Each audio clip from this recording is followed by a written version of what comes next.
ইরানের সরকার বিরোধী আন্দোলনের পর থেকেই দেশটিতে আক্রমণের হুমকি দিয়ে আসছেন মার্কিন প্রেসিডেন্ট ডোনাল্ড ট্রাম্প। নানান চড়াই উতরাই পার করে অবশেষে শুক্রবার বৈঠকে বসে দুই দেশ। এরপরে হঠাৎ করে ইরানের পাশে দাঁড়াতে এবং সব ধরনের সহায়তায় এগিয়ে আসার ঘোষণা দিয়েছে ইরাক।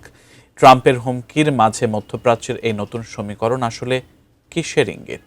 বিস্তারিত জানাচ্ছেন সাদিয়া সিদ্দিকা। ইরান ও যুক্তরাষ্ট্রের মধ্যে বাড়তে থাকা যুদ্ধাবস্থার মাঝে মধ্যপ্রাচ্যের ভূ রাজনীতিতে নতুন মোড় নিয়েছে ইরাকি স্বেচ্ছাসেবীদের এক অভাবনীয় ঘোষণা। বর্তমানে মধ্যপ্রাচ্যের যুদ্ধের দামামা যখন তুঙ্গে, ঠিক তখনই প্রতিবেশী ইরানকে রক্ষায় এগিয়ে এসেছে হাজার হাজার ইরাকি নাগরিক। মার্কিন সম্ভাব্য হামলা রুখে দিতে এবং ইরান ও তেহরান সমর্থিত সশস্ত্র গোষ্ঠীগুলোকে সহায়তা করতে ইতোমধ্যেই একটি অঙ্গীকারনামায় স্বাক্ষর করেছেন তারা। শনিবার মধ্যপ্রাচ্য ভিত্তিক সংবাদ মাধ্যম মিডল ইস্ট আই এর এক প্রতিবেদনে জানানো হয়েছে, ইরাকের দিয়ালা প্রদেশে অন্তত ৫,০০০ মানুষ একত্রিত হয়ে এই সংকল্প ব্যক্ত করেছেন। তাদের স্পষ্ট বার্তা, ইসলামী প্রজাতন্ত্র ইরানের যে কোনো ধরনের মার্কিন হস্তক্ষেপ তারা কোনোভাবেই মেনে নেবেন না।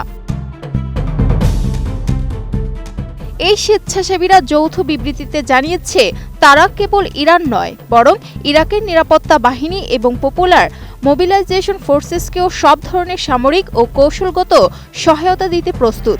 সবচেয়ে উল্লেখযোগ্য ও ভীতি জাগানিয়া বিষয় হল, এই বিশাল জনশক্তি কোনো বেতন বা পারিশ্রমিক ছাড়াই স্বেচ্ছাসেবী হিসেবে সম্মুখ সমরে ঝাঁপিয়ে পড়ার শপথ নিয়েছে।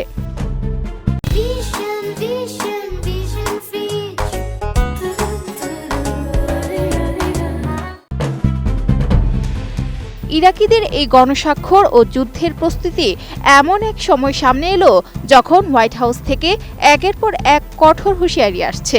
মার্কিন প্রেসিডেন্ট ডোনাল্ড ট্রাম্প ইতোমধ্যেই একাধিকবার ইরানে অতর্কিত হামলা চালানোর হুমকি দিয়েছেন। এদিকে ইসরায়েলি গোয়েন্দা সূত্রগুলো দাবি করছে, ট্রাম্প কেবল সীমিত হামলার পরিকল্পনা করছেন না, বরং তিনি ইরানের বর্তমান সরকার পতনের চূড়ান্ত ইঙ্গিত দিয়ে রেখেছেন।